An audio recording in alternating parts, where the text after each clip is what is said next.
انسان کو اللہ کی مہربانی سے ہی حاصل ہوتی ہے، اور یہ روشنی ان لوگوں کو ضرور بخشی جاتی ہے جو نیک اور سچے راستے پر چلنے کا پکا ارادہ کر لیں۔ اسی روشنی کا نام ایمان کا نور ہے۔ پیارے دوستو، صدیوں پہلے کی بات ہے کہ حجاز اور شام کے درمیان عرب کے ایک اکثر حصے میں ایک قوم آباد تھی۔ یہ بہت طاقتور اور بڑے بڑے قد کے لوگ تھے۔ ان کے پاس مال و دولت کی کثرت تھی اور ان کی عمریں اتنی لمبی ہوتی تھی کہ وہ مٹی چونے کے استعمال سے اپنے مکانوں کی چھتیں اور دیواریں بناتے تو وہ ان کی عمر میں ہی بوسیدہ ہو جاتے تھے۔ وہ پہاڑوں کو تراش کر ان میں اپنے مکان بناتے تھے۔ وہ اتنی زیادہ طاقت اور دولت ہونے کی وجہ سے بہت متکبر ہو چکے تھے۔ انہوں نے قتل و غارت، مار پیٹ، لڑائی فساد اور بے انصافیوں سے زمین میں فساد برپا کر رکھا تھا، یہاں تک کہ وہ اللہ کو بالکل ہی بھول چکے تھے اور اللہ کے علاوہ بتوں اور پتھروں کو اپنا معبود بنا لیا تھا۔ لیکن ان میں سے ایک نوجوان ایسا تھا جو ان کے ان سب کاموں سے بہت بیزار تھا اور ان سب کو ان برے کاموں سے روکتا رہتا تھا۔ اس نوجوان اور اس قوم کا ذکر اللہ پاک نے قرآن پاک میں فرمایا ہے۔ اس قوم کا نام قوم سمود اور اس نوجوان کا نام صالح علیہ السلام تھا۔ جب حضرت صالح علیہ السلام نے اپنی قوم سے کہا کہ اے لوگو، ایک اللہ کی عبادت کرو کیونکہ اس کے علاوہ کوئی معبود نہیں، اسی نے تم سب کو پیدا کیا اور اس زمین پر بسایا، پھر کیوں تم انہیں چھوڑ کر ان پتھروں اور بتوں سے مدد مانگتے ہو؟ کیا تمہیں یاد نہیں کہ اللہ تعالیٰ نے اسی زمین پر قوم عاد پر ایسے ہی کاموں کی وجہ سے ان پر عذاب نازل کیا تھا اور انہیں بالکل ہی ختم کر دیا، اور تمہیں اس زمین کا جانشین مقرر کر دیا، اور اب تم اس کی زمین میں محلات تعمیر کرتے ہو، پہاڑوں کو خوشی سے تراش کر اپنے گھر بناتے ہو، اسی کے باغوں اور سرسبز کھیتوں، پانی کے بہتے چشموں، کھجوروں کے لطیف اور نازک گوشے سے لطف اندوز ہوتے ہو۔ یہ سب اللہ کی ہی نعمتیں ہیں اور وہ سب کا مالک اور خالق اور عبادت کے لائق ہے۔ لیکن انہوں نے صالح علیہ السلام کی ایک نہ سنی اور الٹا انہیں ہی کہنے لگے کہ صالح علیہ السلام، ہم تو تمہیں پر امید لگائے بیٹھے تھے، ہمیں تو تم پر بڑی توقعات تھی، لیکن تمہیں الٹا ہمیں غلط کہنے لگے اور ہمیں ہی سمجھانے بیٹھ گئے۔ تمہاری باتوں میں ہمیں شک ہے، لگتا ہے تم ہوش میں نہیں اور تم پر جادو ہو گیا ہے۔ تم تو ہمیں ان کی عبادت کرنے سے روکتے ہو جن کی عبادتیں ہمارے بزرگ کرتے آئے۔ اگر تو واقعی سچا ہے اور اللہ کا بندہ ہے، اور اگر یہی بات ہے تو کل ہماری عید کا دن ہے، کل ہم ایک کھلے میدان میں جا کر اپنے معبودوں سے حاجت طلب کریں گے، تم بھی اپنے اللہ سے حاجت مانگنا، دیکھتے ہیں کہ کس کی دعا قبول ہوتی ہے۔ بالآخر انہیں شرمندہ ہونا پڑا، بھلا پتھر کیا کر سکتے ہیں۔ اسی وقت اس قوم سے ایک آدمی اٹھا اور ایک پتھر کی طرف اشارہ کرتے ہوئے بولا، اے صالح علیہ السلام، اگر تو واقعی سچا ہے تو اس پتھر کے اندر سے ایک اونٹنی نکلے۔ صالح علیہ السلام نے کہا کہ اگر اللہ تعالیٰ اپنی قدرت سے ایسی اونٹنی پیدا کر دے تو تم کیا کرو گے؟ تو ان لوگوں نے کہا کہ ہم اللہ پر ایمان لے آئیں گے۔ حضرت صالح علیہ السلام نے 2 رکعت نفل ادا کی اور اللہ تعالیٰ سے دعا کی۔ اسی وقت فوراً پتھر ہلا اور اس کے اندر سے اونٹنی کی آوازیں آنے لگیں۔ پھر اچانک وہ پتھر پھٹ گیا اور اس پتھر کے اندر سے ایک بہت بڑی اونٹنی نکل کر باہر آ گئی۔ یہ اللہ کی قدرت تھی۔ اس اونٹنی نے باہر آتے ہی ایک بچے کو جنم دیا اور وہ بچہ دیکھتے ہی دیکھتے اس اونٹنی کے قد کے برابر ہو گیا۔ اب سب لوگ اس اونٹنی کو دیکھ رہے تھے اور صالح علیہ السلام نے ان لوگوں کو واضح تلقین کی، دیکھو یہ اونٹنی اللہ کی قدرت اور میری صداقت کی نشانی ہے، جسے اللہ تعالیٰ نے میری دعا پر معجزانہ طور پر پیدا کیا ہے۔ اب تم اللہ کی نافرمانی نہ کرو، میں تمہارا رسول اور امین ہوں، میں ہی تمہارا نبی ہوں، میری بات کو مان لو اور اسی اللہ کے قریب ہو جاؤ جو سب کا مالک اور خالق ہے، اور اسی اللہ کی طرف رجوع کر لو جو قریب ہے اور وہی دعا قبول کرتا ہے۔ لیکن وہ پھر بھی ایمان نہ لائے۔ بتوں کی پوجا میں اللہ کے علاوہ اللہ کی مخلوق سے حاجتیں مانگنے میں، غیر اللہ کے نام پر نظر و نیاز دینے میں، فساد اور سرکشی پر اسی طرح سے ڈٹے رہے۔ بس چند غریب اور کمزور لوگ حضرت صالح علیہ السلام پر ایمان لائے۔ ان کے بڑے بڑے متکبر سردار ان لوگوں سے کہنے لگے، کیا واقعی تم نے صالح علیہ السلام کو اللہ کا رسول تسلیم کر لیا ہے؟ وہ بیچارے کمزور لوگ جو ایمان تو لے آئے تھے، ان کے دلوں میں عقیدہ توحید نے بسیرا کر لیا تھا اور ایک اللہ کے ہو چکے تھے، تو پھر سرداروں سے کیسے ڈرتے؟ اور بولے، ہاں بالکل، کیوں نہیں، جو احکام صالح علیہ السلام لے کر آئے ہیں ہمارا ان پر مکمل ایمان ہے۔ وہ لوگ مکمل تکبر اور غرور میں بھرے ہوئے تھے۔ وہ گردنیں اکڑا کر بولے، جاؤ، تم جس پر ایمان لائے ہو ہم اس کا انکار کرتے ہیں۔ جب حضرت صالح علیہ السلام نے یہ صورتحال دیکھی تو انہوں نے کہا، دیکھو یہ اللہ کی اونٹنی ہے، اسے اس زمین پر گھاس کھانے اور پانی پینے سے مت روکنا۔ وہ اونٹنی جہاں بھی جاتی اسے کوئی نہ روکتا، اور وہ جہاں بھی جاتی اسے دوسرے جانور دیکھ کر وہاں سے بھاگ جاتے، اس لیے اس کے پانی پینے کا بھی دن مقرر کر دیا گیا۔ ایک دن وہ اونٹنی پانی پیتی اور دوسرے دن دوسرے جانور پانی پیتے۔ حضرت صالح علیہ السلام مسلسل دعوت و تبلیغ کا کام کرتے رہے، قوم کو بار بار تلقین کرتے رہے کہ صرف اللہ ہی ہمارا معبود اور ہمارا رب ہے۔ دیکھو میں ہی تمہارا رسول اور امین ہوں، میری اطاعت کرو، میں تم سے کوئی بھی معاوضہ طلب نہیں کرتا، میرا معاوضہ تو اللہ کے ذمے ہے کہ اللہ کی نافرمانی سے ڈرتے رہو اور ان لوگوں کی باتوں میں نہ آؤ جو حد سے گزر جاتے ہیں اور زمین پر فساد پھیلاتے ہیں اور اپنی اصلاح بھی نہیں کرتے۔ دیکھو یہ اللہ کی اونٹنی ہے، اس کے پانی پینے کی باری ہے اور دوسرے روز دوسرے جانوروں کی باری ہے، اسے تکلیف نہ دینا ورنہ تمہارے اوپر عذاب آئے گا۔ لیکن وہ قوم بہت متکبر اور ضدی تھی، انہیں ان باتوں کا کوئی اثر نہ ہوا اور وہ اللہ کی اونٹنی کے دشمن بن گئے۔ اونٹنی کو قتل کرنے کے لیے فسادی اور سرکش لوگ آپس میں مل گئے۔ آخر انہوں نے ایک دن ایک تیر اس اونٹنی کو دے مارا، تیر اس کی ران کی ہڈی میں پیوست ہو گیا۔ پھر دوسرے شخص نے اس اونٹنی کے پچھلے پاؤں کاٹ دیے، اونٹنی زمین پر گر گئی۔ پھر ایک شخص نے اس کی گردن پر وار کیا جس سے اس کی گردن کٹ گئی اور وہ مر گئی۔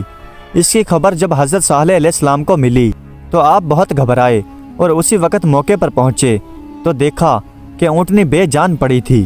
یہ دیکھ کر آپ کی آنکھوں میں آنسو آ گئے اور پھر ان قوم والوں سے کہا، اے لوگو تمہارے پاس 3 دن کا وقت ہے، اس کے بعد تم ہلاک کر دیے جاؤ گے۔ لیکن ان لوگوں کو پھر بھی عقل نہ آئی اور انہوں نے نبی کی بات پر عمل نہ کیا اور حضرت صالح علیہ السلام سے مذاق کرتے ہوئے کہنے لگے، جس عذاب سے تم ہمیں ڈراتے ہو وہ لے آؤ۔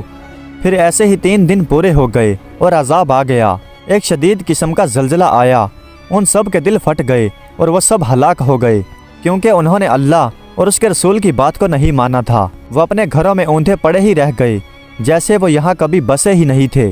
پیارے دوستو، بنی اسرائیل کے 3 آدمی تھے، ان میں سے ایک گنجا، دوسرا نابینا اور تیسرا کوڑی تھا۔